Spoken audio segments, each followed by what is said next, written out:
నమస్కారం బీఆర్కే భక్తి ప్రేక్షకులందరికీ స్వాగతం. నేను మానస. ఈరోజు మనతో పాటు ఉన్నారు ప్రముఖ జ్యోతిష పండితులు, జ్యోతిష రత్న, జ్యోతిష సామ్రాట్ చింతా రుక్మాంగతారావు గురుగారు ఉన్నారు. గురుగారిని అడిగి మరికొన్ని విషయాలు తెలుసుకుందాం. నమస్కారం గురుగారు. మాతృదేవోభవ, పితృదేవోభవ, ఆచార్య దేవోభవ. గురుగారు, మనం రోజు దీపారాధన చేస్తూ ఉంటాం కదా, అసలు దీపారాధన చేసేటప్పుడు మనం చేసే తప్పులేంటి, అసలు ఎలా దీపారాధన చేయాలి? దీపారాధన అంటే దీపాన్ని ఆరాధించడం. దీపము అంటే జ్యోతి స్వరూపము, పరంజ్యోతి. మరి ఆ దీపాన్ని బ్రహ్మముహూర్త కాలంలో లేచి వెలిగించడం చాలా మంచి ఫలితాన్ని, ఉత్తమ ఫలితాన్ని ఇస్తుంది. మరి అందరూ లేయగలుగుతారా బ్రహ్మముహూర్త కాలంలో? బ్రహ్మముహూర్త కాలం అంటే మీకు తెలుసా ఎంత టైము? ముహూర్తము అంటే 48 నిమిషాలు మాత్రమే. ఏదైనా ముహూర్తం అనుకున్నా 48 మినిట్సే ఉంటుంది. సూర్యోదయం 6 గంటలకు అనుకుంటే 3 గంటల 36 నిమిషాలకు స్టార్ట్ అవుతుంది బ్రహ్మముహూర్త కాలం. 3 గంటల 36 నిమిషాల నుంచి 4 గంటల 24 నిమిషాల వరకు మాత్రమే. తర్వాత వచ్చేది బ్రహ్మముహూర్త కాలం కాదు.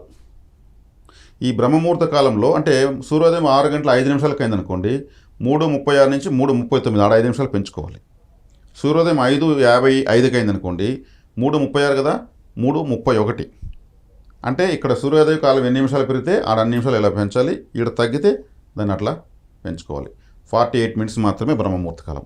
ఈ సమయం బ్రహ్మముహూర్త కాలం అంటే ఏమంటే, సృష్టికర్త కళ్ళు తెరిచి చూస్తాడని ఒక మాట చెప్తారు.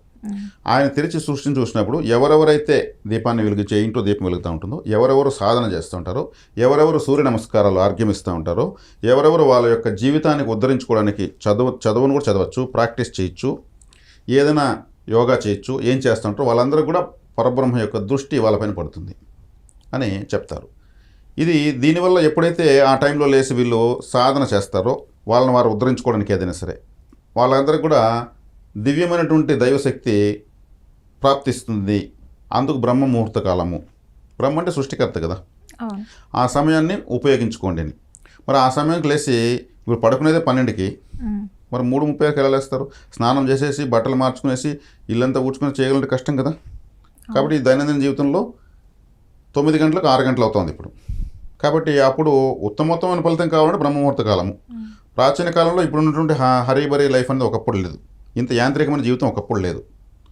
బ్రహ్మముహూర్త కాలంలో మొట్టమొదటి మేలుకున్నటువంటి పక్షి కోడి. అందుకే అది పరబ్రహ్మ స్వరూపం. అవును, కోడి కూయగానే ఎవరు విసుక్కోరు.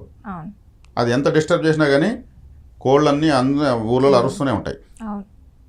తొలికోడి మలికోడి మూడోసారి కూస్తుంది, మళ్ళీ కుయ్యదు. తొలికోడి కోసగానే లేస్తాను, కోడి కూత జామునని లేస్తే నిద్రలేస్తే, అంటే కోడి అనేది బ్రహ్మముహూర్త కాలానికి తనంత తను మేలుకోగలుగుతుంది. అందుకే పరబ్రహ్మ స్వరూపమైన దాన్ని సుబ్రహ్మణ్య స్వామి ఆయన యొక్క పతాకం పైన కోడి పుంజు బొమ్మ ఉంటుంది. అందుకే దాన్ని తింటే అప్పులు పెరిగిపోతాయి. చికెన్ తింటే అప్పులు పెరుగుతాయి, కానీ దాన్ని తినకుండా ఉండలేరు, కలియుగ ప్రభావం. కాబట్టి ఈ బ్రహ్మముహూర్త కాలం లేచి దీపారాధన చేయడం చాలా మంచిది. మరి దీపారాధన ఇప్పుడు వస్తున్నటువంటి నూనెలు చాలా వరకు కల్తీ నూనెలు అయిపోయినాయి. ఒకప్పుడు పవిత్రంగా గానుగ నూనె ఉండేది, ఇప్పుడు ఉన్న నూనెల్లో పవిత్రత లేదు, సహజ సిద్ధమైన నూనెలు లేవు. తర్వాత దీపం పెట్టేటప్పుడు ముందు రోజు వెలిగించిన వత్తిని మళ్ళీ కంటిన్యూగా వెలిగించకూడదు. అదొక చనిపోయిన పురుగు లాంటిది. దాన్నే వత్తి నలిపేసి మళ్ళీ నూనె పోసేసి దీపం పెట్టాలి కాబట్టి పెడుతున్న విధంగా పెడితే ప్రయోజనం లేదు. దీపం జ్యోతి పరబ్రహ్మం దీపేన అనేసి ఒక శ్లోకం ఉంది. అలా శ్లోకాలు ఏదైనా ఒకటి చదువుకుంటూ మనసులో పెట్టచ్చు. లేదంటే ఎటువంటి ఆలోచన శుభ్రంగా ఉంటూ ఎటువంటి ఆలోచన లేకుండా కూడా పెట్టచ్చు, నిశ్చలంగా పెట్టచ్చు. తర్వాత ఇక దీపం పెట్టేటప్పుడు పూజ రూమ్ ఖచ్చితంగా శుభ్రం చేసుకోవాలి.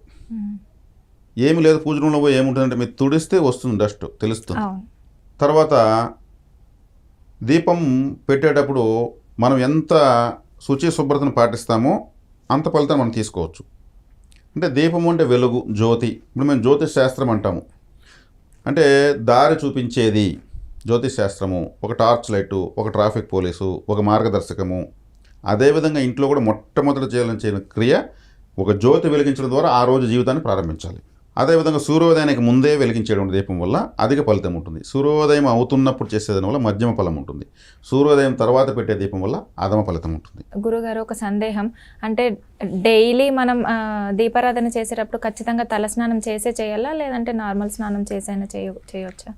తలస్నానం చేయడం ఉత్తమోత్తమం. తలస్నానం చేయడం వల్ల మనకి సహస్రారం శుభ్రమవుతుంది.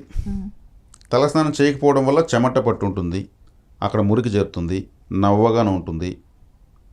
నడినెత్తి మీద యాక్చువల్గా గీరుకోకూడదు, ఉచ్చిపైన గీరుకోకూడదు. అది ఒక విధమైనటువంటి నెగటివ్ యాక్టివిటీ. కాబట్టి మనము సహస్రారం, మన దేవుడి ముందు తల వంచుతాం కదా, మన సహస్రారం పైన ఆయన యొక్క ఆశీర్వాదం. పెద్దల ముందు కూడా తల వంచి నమస్కరించినప్పుడు మన వాళ్ళు ఇచ్చే ఆశీర్వాదం మన సహస్రారం ద్వారా రిసీవ్ చేసుకుంటాం. మరి సహస్రారం శుభ్రం కాకుండా మనం దీపం పెట్టడం కరెక్ట్ కాదు. మరి సహజ సిద్ధమైనటువంటి నూనె, అది ఆవు నెయ్యి కావచ్చు, కొబ్బరి నూనె కావచ్చు, నువ్వుల నూనె కావచ్చు, లేదా 3 రకాల నూనె, 5 రకాల నూనె కూడా కొంతమంది రకరకాలుగా వేస్తున్నారు. వాటిల్లో శుభ్రమైనటువంటి తైలాన్ని మనం తీసుకోవడం శ్రేష్టం. కాబట్టి తలస్నానం చేసి పెట్టేటువంటి దీపం చాలా ఉత్తమమైనది. పూజ రూము ఎంత శుభ్రంగా ఉంచుకోవాలి అనే దానిపైన ఎక్కువ ప్రాధాన్యత ఇవ్వాలి. కాబట్టి దీపారాధనకు ఉన్నటువంటి ప్రాధాన్యత ఎటువంటిదంటే, ఇంకా ఆ ఇంట్లో ప్రతి ఒక్కరి జీవితంలో వెలుగులు ప్రారంభమవుతాయి. కొంతమంది ఒక దీపం వెలిగించాలన్నా 2 వెలిగించాలన్నా అనుకుంటూ ఉంటారు. దీపాలు ఎంత ఎక్కువ వెలిగిస్తే అంత వెలుగులు వాళ్ళ జీవితంలో, వాళ్ళ కుటుంబంలో ఉంటాయి. అంటే దీపం పెట్టడానికి మనకు పెట్టుబడి ఏదో ఎక్కడ బ్యాంక్ లోన్ కావాల్సిన అవసరం లేదు. ఎన్ని దీపాలు పెట్టాలన్నా మీమాంసలు ఉంటారు. ఒక 11 దీపాలు పెడితే తప్పేముంది? 11 లాభ సంఖ్య కదా. దీనికి ఎన్ని ఎక్కువ పెట్టుకుని అంత మంచిదని చెప్పిన తర్వాత ఎన్నైనా పెట్టుకోవచ్చు. సరి సంఖ్య, బేస్ సంఖ్య ఇవంతా అవసరం లేదు. గురుగారు, దీపం పెట్టడానికంటే ముందు బెడ్ మీద కూర్చోకూడదు, అసలు వేటిని అంటకూడదు, డైరెక్ట్గా స్నానం చేసిన తర్వాత డైరెక్ట్గా దేవుడి దగ్గరికి వచ్చి దీపం పెట్టాలి అంటారు కదా. అంటే బెడ్ మీద కూర్చుంటే తప్ప అంటారా గురుగారు? బెడ్ అనేది భోగ వస్తువు. ఆ భోగ వస్తువుకి ఆధ్యాత్మికతను ఆపాదించకూడదు. తలస్నానం చేసుకున్న తర్వాత తడి బట్టలతో కూడా వెళ్ళి దీపం పెట్టకూడదు. అంటే తడి ఒంటితో వెళ్ళకూడదని అర్థం. చక్కగా శుభ్రం చేసుకుని పొడి బట్టలు కట్టుకుని పవిత్రంగా వెళ్ళి దీపాన్ని ధూపము దీపము నైవేద్యము చక్కగా మంచి అగరవత్తులు వెలిగించి దీపం పెట్టి మనకు తోచినటువంటిది పండు, ఫలము, తేనె, కలకండ, అటుకులు, బెల్లము, చెరుకు రసము లాంటివి పెట్టాలి. భగవంతునికి ఉడికించిన ఆహారం నైవేద్యంగా పెట్టకూడదు. భగవంతుడు తినగలిగేంత గొప్పగా మనం వండలేము. కొన్ని ఆలయాల్లో వాళ్ళు అందుకనే ఉంటారు, అక్కడ చేయగలుగుతారు ఆ పద్ధతులతో. కాబట్టి దీపాన్ని ఇలా పెట్టుకోవడము, ఇటువంటి విధానాలతో చేయడము ప్రతి ఒక్కరికి వారు ఊహించిన దానికన్నా ఆశించిన దానికన్నా ఎక్కువ ఫలితం అయితే ఖచ్చితంగా ఉంటుంది. ఓకే గురుగారు, దీపారాధన ఎలా చేయాలి అనే దాని గురించి చాలా చక్కగా వివరించారు. ధన్యవాదాలు.